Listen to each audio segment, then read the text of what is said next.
Price Lord. உங்களோடு சில நிமிடங்கள் பேச நான் ஆசைப்படுகிறேன். ஸ்கிப் பண்ணாமல் முழுமையாக பாருங்கள். கண்டிப்பாக உங்களுக்கு பிரயோஜனமாக இருக்கும்.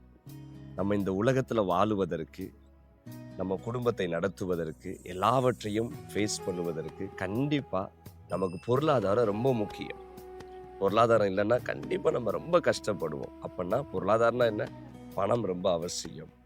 ஸோ அப்போ ஒரு வாழ்க்கையை நடத்துவதற்கு பணம் ரொம்ப குடும்பத்தில் அத்தியாவசியமாக இருக்குது.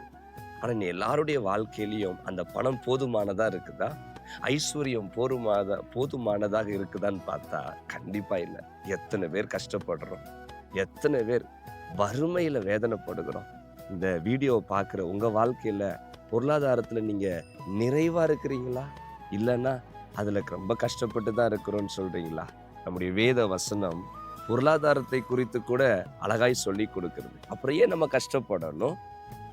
என்ன நம்பிக்கை இல்லையா? நிச்சயமா அதனுடைய ரகசியத்தை உங்களுக்கு நான் சொல்லிக் கொடுக்க போகிறேன். வேத வசனத்துல சொல்லப்பட்டிருக்கிறது.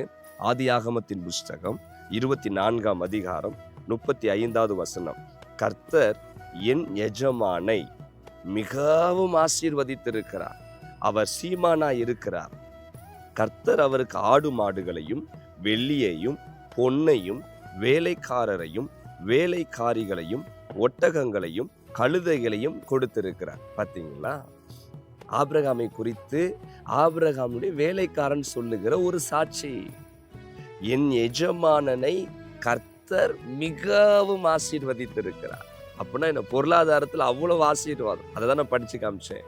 வெள்ளி இருக்குது, தங்கங்கள் இருக்கிறது, வேலைக்காரர்கள் வேலைக்காரிகள், ஒட்டகங்கள் கழுதைகள். அந்த காலத்துல ஒட்டகங்கள்லாம் சுமை சுமப்பதற்கு, பயணங்கள் செய்வதற்கு, கழுதைகள்.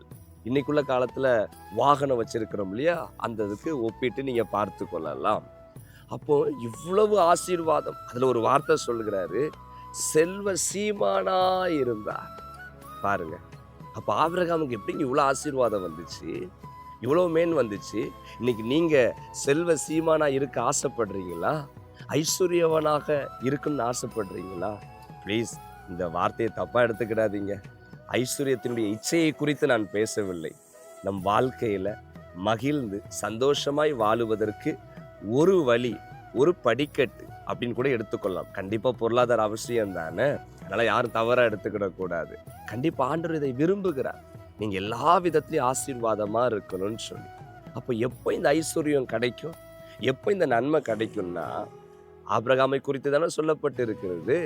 கர்த்தர் ஆபிரகாமை ஆசீர்வதித்தாராம்.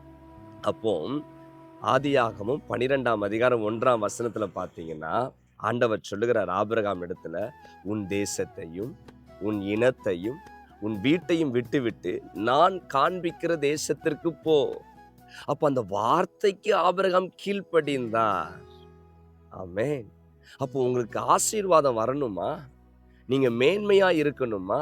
பொருளாதாரத்துல ஒரு தன்னிறைவு அடையணுமா? வறட்சி இல்லாத வாழ்க்கையை வாழணுமா? இதுதாங்க சீக்ரெட். ஆண்டவர் உங்களுக்கு என்ன சொல்லுகிறாரோ அதை கீழ்ப்படியணும். சரிங்களா? அதற்கு நீங்க கடின இருதயத்தை வைக்காதீங்க. ஆண்டவர் உங்களுக்கு நல்லதை சொல்லுவாரா, கெட்டதை சொல்லுவாரா? எனக்கு ஒரு பதில் சொல்லுங்க. கீழே கமெண்ட்ல போட்டு விடுங்க. சரிங்களா? ஆண்டவர் உங்களுக்கு என்னைக்காச்சும் கெட்டதை சொல்லி கொடுத்திருக்கிறாரா? நீங்க அழிந்து போவதற்கு ஏதுவான காரியங்களை சொல்லி கொடுத்திருக்கிறாரா? கிடையவே கிடையாது. உங்களுக்கு நன்மையானது தான் சொல்லி கொடுத்திருக்கிறார். ஒரு வசனத்தை நான் படிக்கிறேன். உபாகமம் 28ஆம் அதிகாரம் 1வது வசனம் சொல்லுகிறது, நீ கவனமாயிருக்கும்படிக்கு, கட்டளைக்கு கவனமாயிருக்கும்படிக்கு அவர் சத்தத்திற்கு உண்மையாய் செவி கொடுப்பாயானால் கர்த்தர் பூமியில் உள்ள சகல ஜாதிகளிலும் உன்னை மேன்மையாக வைப்பார். அப்ப ஆண்டவர் சொல்றார், நீ எல்லா ஜனங்களை பார்க்கிலும் நீ மேன்மையா இருக்கணும்னா கர்த்தர் உனக்கு என்ன சொல்லுகிறாரோ அவருடைய கட்டளைகளுக்கு நீங்க செவி கொடுப்பீங்கன்னா, நீங்க கீழ்ப்படிவீங்கன்னா, நான் சொல்றேன், இந்த வசனம் சொல்லுது, எல்லா ஜனங்களை பார்க்கிலும் கர்த்தர் உன்னை மேன்மையாக வைப்பார். வசனம் போய் சொல்லாதுங்க. எனக்கு அருமையான தேவ பிள்ளைகளே, உங்க ஊர்ல, உங்க கிராமத்துல, உங்க பகுதியில கர்த்தர் உங்களை மேன்மையாக வைப்பார். எப்படி மேன்மையாக வைப்பார்?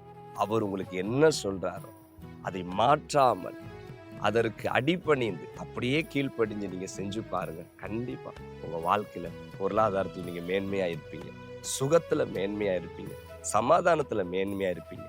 எல்லா விதத்திலும் உங்களை சந்தோஷமாய் கர்த்தர் நடத்துவார். இந்த வார்த்தை உங்களுக்கு பிரயோஜனமா இருக்கும்னு நினைக்கிறேன். அடுத்த வீடியோல உங்களை நான் சந்திக்கிறேன். God plus.